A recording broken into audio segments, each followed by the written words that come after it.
এবার আমি আহ্বান জানাবো এই সংসদের সবচাইতে বয়োজ্যেষ্ঠ সদস্যকে, জনাব মুশফিকুর রহমান, ব্রাহ্মণবাড়িয়া ৪। আপনার সময় ৮ মিনিট। মাননীয় স্পিকার, আপনাকে ধন্যবাদ যে আজকের এই বাজেট অধিবেশনে আমাকে কিছু কথা বলার সুযোগ দেওয়ার জন্য। মাননীয় স্পিকার, এই বাজেট সম্পর্কে বিশদ আলোচনা করেছেন এবং আমাদের মাননীয় সদস্যবৃন্দ অনেক ভালো কথা বলেছেন এবং সমালোচনার খাতিরে সমালোচনা করেছেন। সেই জন্য আমি সকল সদস্যবৃন্দকে ধন্যবাদ জানাই। মিনিস্টার বিশ্বকাপে দেশ কাঁপানো অফার।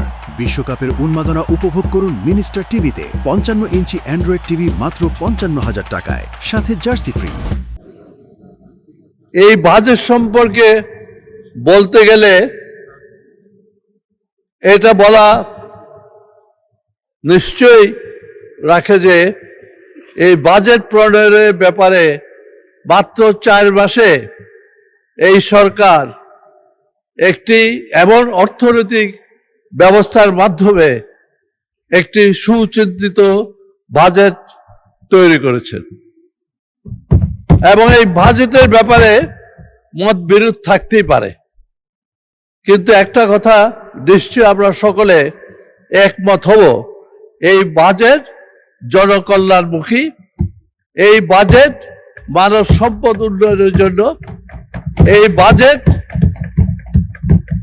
বর্তমান বেকার সমস্যা দূর করা অর্থাৎ কর্মসংস্থানের জন্য। যদি এই কর্মসংস্থানই না হয়, যদি বেকার সমস্যা দূরই না হয়, তাহলে এই দেশের অবস্থা যে বিগত 20 বছর ধরে যে অবস্থা ছিল তার চেয়ে আরো বেশি ক্ষতিকর হবে।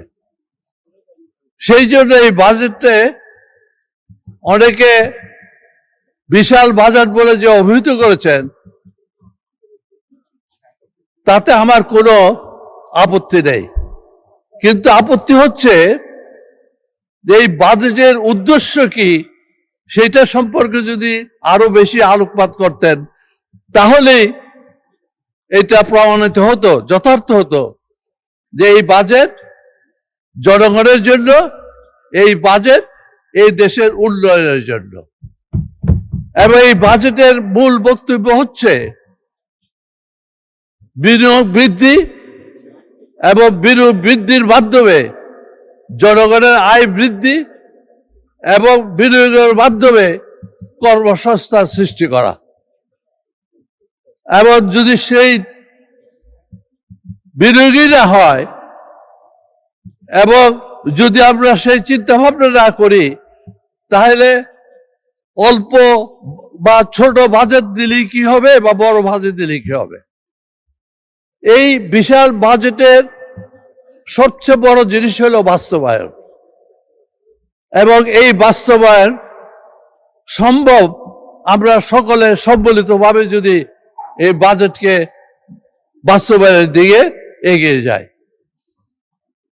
এবং আমার মনে হয় যে আমরা এই আমরা যদি সকলে মিলে ঐক্যবদ্ধভাবে চাই, তাহলে এই বাজেট বাস্তবায়ন করা সম্ভবপর হবে এবং যেই উদ্দেশ্যে বাজেট প্রণয়ন করেছে তারও উদ্দেশ্য সাধন হবে।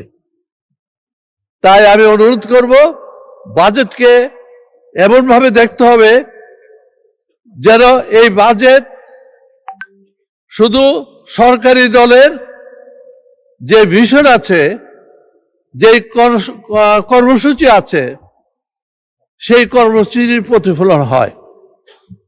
আপনারা অনুগ্রহপূর্বক লক্ষ্য করবেন, বিএনপি এমন একটি জনগণের দল, যে দল গত 2001 বা এর আগেও একটা ভিশন নিয়ে চলে, সেই ভিশন 20, সেই ভিশন 30-40, ওই ভিশনেরই প্রতিফলন এই ধারাবাহিকতা এই বাজেটে প্রতিফলন হয়েছে। তাই এই প্রতিফলন, এই বাজেটের ধারাবাহিকতা চলছে শহীদ রাষ্ট্রপতি জিয়া রহমানের আমল থেকে আমাদের মাননীয় 3 বারের প্রধানমন্ত্রী বেগম খালেদা জিয়া, আর বর্তমানে এসে আমাদের নেতা জনাব তারেক রহমান, এবং তারই প্রতিশ্রুতি পালন করেছেন আমাদের অর্থমন্ত্রী। কাজে আমি মনে করব এই বাজেটকে আমরা যদি এগিয়ে নিতে চাই, তাহলে তার মূল কাজ হলো বাস্তবায়ন। আর আমাদের সেই বাস্তবায়নের বাধা কোথায়, সেইটাই আমাদের দিক নির্দেশনা দিতে হবে। আমার মনে হয় এই বাজেটের মধ্যে সবকিছু হলো গভর্নমেন্টের ডেলিভারি সিস্টেম। গভর্নমেন্ট কিভাবে সার্ভিসটাকে ডেলিভারি করবে, এবং আমার মনে হয় আমাদের সেদিকে বিশেষ করে নজর দেওয়া দরকার।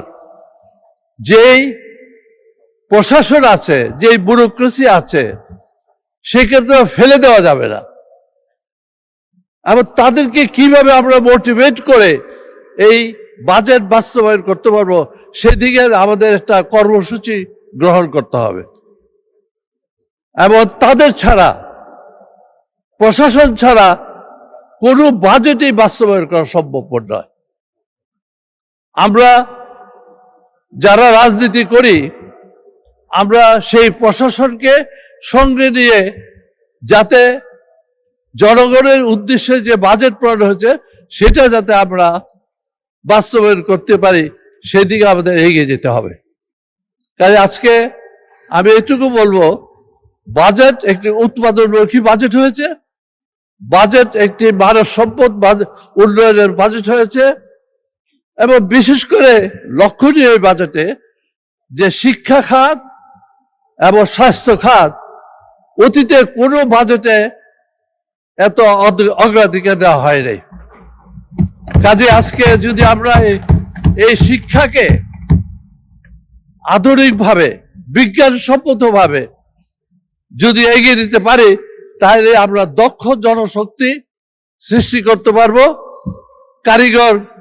কারিগরি শিক্ষা বৃদ্ধি পাবে, এবং আমাদের দেশের যে আয় বর্তমানে হচ্ছে,